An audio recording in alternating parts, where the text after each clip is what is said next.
안녕하세요. 연기금 출신 유튜버 밸류마인입니다. 오늘은 제가 7년간 운영 조언해주고 있는 연방준비제도 이사회 출신의 피터 계좌의 중간 점검 시간을 갖고 종목 분석 시간을 가져보도록 하겠습니다. 표와 같이 포트폴리오를 보실 수가 있겠습니다. 갖고 있는 종목을 보면 AMD, 알리바바, 와트, 페이스북, 마이크로소프트, 엔비디아, 파나소닉, 페이팔, 로블록스, TSMC, 텐센트를 확인하실 수 있겠습니다. 수익률을 살펴보면 AMD 29.56%, 알리바바 플러스 4.97%, 와트 마이너스 36.67%, 페이스북 플러스 5.31%, 마이크로소프트 플러스 65.56%, 엔비디아 플러스 59.17%, 파나소닉 플러스 23.47%, 페이팔 플러스 3.28%, 로블록스 플러스 12.14%, TSMC 플러스 47.24%, 텐센트 플러스 62.34%입니다. 와트를 제외한 모든 종목이 플러스임이 확인되고 있습니다.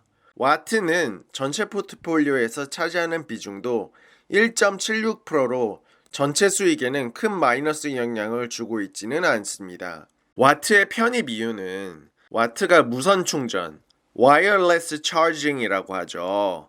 이 무선 충전의 원천 기술이 있기 때문이었습니다. 이 원천 기술을 라이센싱하는 회사인데 벤처기업에 투자한다는 마음으로 조금 들어가 봤습니다. 그렇지만 기술의 전 세계 표준화가 좀 요원해 보이고 있고 무선 충전 기술은 삼성과 같은 대기업들도 갖고 있기 때문에 엣지가 없어 발전 가능성에 대해서는 의문이 있는 상황입니다. 손절할까도 생각해봤지만 조금 중장기적으로 라이센싱 계약을 따낼 수도 있지 않을까 해서 들고 가보기로 했습니다. 그렇지만 여러분들께는 추천하지 않습니다. 매우 고위험의 주식이기 때문입니다. 표에서도 확인하실 수 있지만 보유 비중은 엔비디아를 24.71%로 가장 많이 갖고 있고 그 다음이 TSMC로 16.69%를 가지고 있습니다.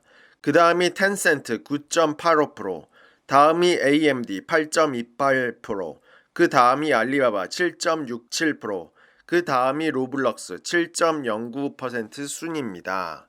수익률이 아직 낮은 페이팔과 페이스북은 둘 다 편입한 지 한 달 정도밖에 되지 않아 기간을 감안하시고 봐야 한다고 생각합니다. 페이팔은 전자결제의 활성화와 요즘 MZ세대의 송금 앱으로 인기인 벤모 서비스의 성장 가능성을 봤습니다. 돈을 보내달라고 할 때 Please Venmo me 라고 한다고 하죠. 벤모가 하나의 단어이자 동사가 된 것입니다.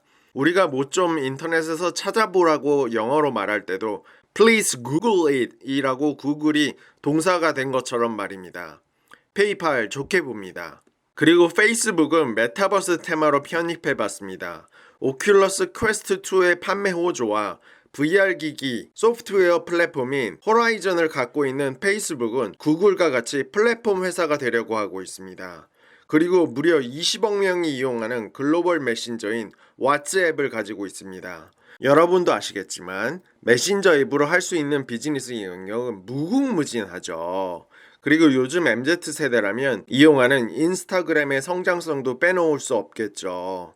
위와 같은 이유들로 페이스북을 편입해봤습니다. 그리고 알리바바는 밸류에이션 상으로는 매력적이긴 하지만 자회사 엔트파이낸셜의 상장이 좌초되고 중국 당국의 규제로 차이나 디스카운트가 적용된 대표적인 사례입니다. 그래도 중국 전자 상거래 시장에서 점유율이 3분의 2나 차지하고 있고 성장도 꾸준히 하고 있기 때문에 중장기적으로 들고 가기로 결정했습니다. 텐센트도 텐센트가 투자한 택시 호출 앱인 디디 추싱이 규제 당국의 사이버 세큐리티 문제 제기 및 빅데이터 정보의 공유를 요구하면서 향후 성장성에 타격을 받으며 급락하자 텐센트의 주가도 조정을 받는 모습을 보였습니다. 그렇지만 카카오톡을 보십시오. 메신저 하나를 통해 쇼핑, 선물하기, 웹툰, 카카오페이, 카카오뱅크 금융, 택시 호출, 카카오 대리기사, 검색 등 수많은 것을 할 수 있는 확장성을 알 수 있듯이 중국의 카카오톡인 위챗을 가지고 있는 텐센트의 확장 가능성이 무궁무진해 보입니다. 또한 전 세계에 투자한 게임 회사들이 다들 엄청나게 성장하고 있습니다. 최근 주가가 조정을 받았지만 저가 매수의 기회라고 생각합니다. 저는 제가 운용 조언해주는 연방준비제도 이사회 출신의 피터 계좌에서 텐센트 주식을 계속 들고 갈 생각입니다.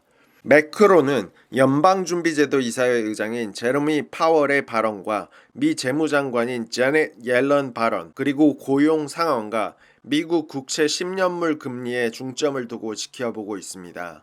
아직 미국의 고용 상황과 근로자의 경제 참여율이 팬데믹 이전으로 회복됐다고 보기는 어렵기 때문에 테이퍼링과 금리 인상을 점진적으로 할 것 같다는 게 저 밸류마인의 판단입니다.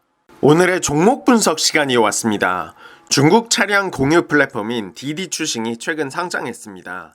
하지만 중국 정부가 디디추싱의 가입을 막으면서 폭락하였는데요. 디디추싱에 대해서 처음 들어보셨을 분들을 위하여 오늘은 디디추싱에 대해서 알아보고 향후 전망에 대해서 말씀드리겠습니다. 디디추싱은 중국 최대 차량 공유 플랫폼입니다. 디디추싱이 어떻게 중국 최대 차량 공유 플랫폼이 됐는지 살짝 들여다볼까요? 디디추싱은 알리바바 기술 전문가였던 29살인 청웨이가 2012년에 설립했습니다.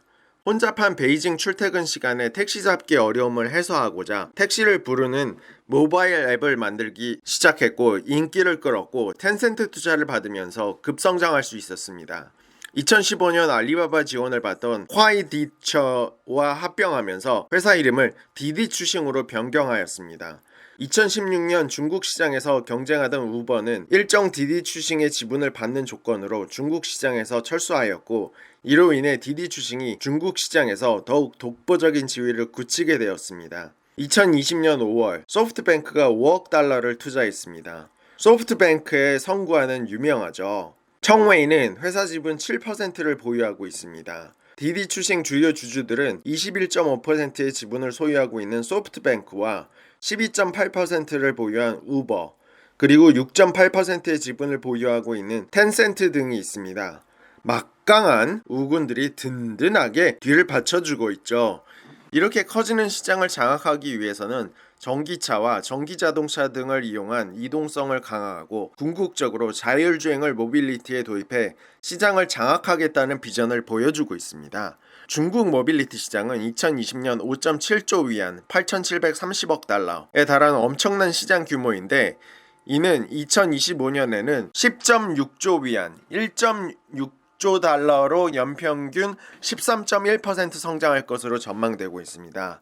이 모빌리티 시장 중 차량 공유 시장 규모는 2,330억 위안에서 2025년에는 8,620억 위안으로 연평균 29.9% 증가할 것으로 전망되어 모빌리티 시장 섹터 중 가장 빠르게 성장할 것으로 보입니다.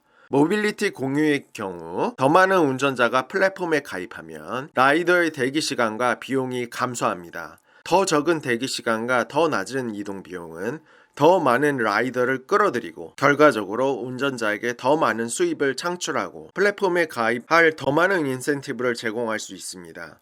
이는 라이더 경험을 향상시키고 더 많은 운전자를 끌어들이는 유동성 네트워크를 만들 수 있습니다. 또한 디디추싱은 전통적인 자동차 업체와 협업해 차량 공유를 위한 전기차를 개발하고 있죠. 디디추싱은 지난 2021년 5월 중국 국영자동차 제조업체인 광저우 자동차 산업그룹과 전략적 제휴를 맺어 자율주행 전기차를 개발한다고 밝혔습니다. 디디추싱에 따르면 이미 2016년부터 자율주행에 대한 연구를 시작했으며 2020년에는 상하이에서 로보택시 서비스를 시작했습니다. 이런 자율주행 전기차 개발은 차량 공유 플랫폼의 구성 요소들을 원활하게 유기적으로 결합시키기 위한 전략의 하나로서 진행되고 있는 것으로 보입니다. 디디추싱 비즈니스의 핵심 지역은 당연하게도 중국입니다. 2020년 기준 중국 모빌리티 매출은 203.98억 달러로 전체 매출의 94%를 차지했습니다. 인터내셔널 차량 공유 매출은 0.4억 달러로 1.6%에 불과하며 차량 공유 외 다른 기타 비즈니스 매출은 0.9억 달러로 전체 매출의 4%에 불과합니다. 그럼에도 불구하고 소프트뱅크 투자에 힘입어 활발하게 해외로 진출해 14개국에서 비즈니스를 운영하고 있습니다. 디디추싱은 중국을 포함한 15개국 4천여 개 도시에서 비즈니스를 영위하고 있습니다. 2020년 4월부터 2021년 3월까지 12개월 동안 중국에서 연간 활성 사용자 수는 3억 7,700만 명에 달했고 활성 드라이버 수는 1,300만 명에 달했습니다. 2021년 1분기에는 중국 시장에서 월 평균 1억 5,600만 명의 사용자를 확보했습니다. 중국 외 시장에서 연간 활성 사용자 수는 2019년 2,300만 명에서 2021년에는 6천만 명으로 연평균 63.5%를 성장했습니다. 결론적으로 중국 외 시장에서 매출은 아직은 미비하지만 앞으로가 기대된다고 할 수 있겠습니다. 2020년 2분기부터 중국의 코로나19 제어가 어느 정도 성과를 거두면서 봉쇄 조치들이 어느 정도 완화되었고 이에 따라 매출이 어느 정도 회복되었는데요. 하지만 물론 코로나의 영향을 받아 디디추싱의 2020년 매출은 216억 달러로 전년 대비 마이너스 8.4%를 기록했습니다. 이는 코로나 팬데믹으로 모빌리티 전반에 걸친 수요가 줄었기 때문입니다. 분기별 디디추싱 매출을 보면 2020년 3분기부터 다시 성장으로 추세 전환했고 2021년 1분기는 기저효과를 반영해 전년 대비 106% 증가했습니다. 2020년 영업적자는 137.9억 위안으로 영업적자율 9.7%로 2019년 영업적자율 5.2%에 비해서 4.5% 증가했습니다. 주로 마케팅 비용이 들었다고 합니다. 2021년 1분기 영업적자는 66억 위안으로 영업적자율은 15.8%로 전년 동기 대비 16.2%보다는 소폭 좋아졌고 전분기 영업적자율 18.3%도 2.5% 좋아졌습니다. 하지만 2분기 연속 영업적자율이 15% 이상으로 적자율이 아주 높은 수준을 유지하고 있다는 점은 부정적이라 볼 수 있겠습니다.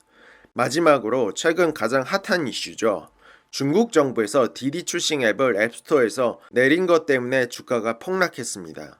표면적인 이유는 미국에 대해 중국인의 위치 정보가 누출될 수 있다는 점이었는데요. 중국 정부에서 미국 증시에 상장하는 것을 말렸었는데 상장을 강행한 것도 영향을 끼쳤을 겁니다. 그런데 알리바바 때도 그렇고 이러한 이슈는 장기적으로 이어지지는 않을 것입니다. 중국인 대다수가 사용하는 앱의 신규 가입을 막는 것이 단기간엔 가능해도 장기적이진 않을 것이며 또한 이미 쓸 사람들은 다 쓰고 있기 때문에 단기적으로 타격을 입은 것이지 디디추싱의 미래까지 위협하지는 않는다고 생각합니다. 오히려 좋은 매수의 기회가 될 수도 있죠. 앞서 말씀드린 대로 디디추싱의 비전은 밝기 때문입니다. 화웨이의 경우처럼 외국 기업이 아닌 자국 기업이기 때문에 자국 기업을 엄청 챙기는 중국 특성상 규제는 곧 풀릴 것이고 화웨이처럼 회사 전체가 흔들리지 않을 것으로 예상됩니다. 그래서 저 밸류마이는 디디추싱을 전체 포트폴리오에서 1% 정도로 담아보는 것을 고려해 보시길 바란다고 추천해 드립니다. 이상입니다.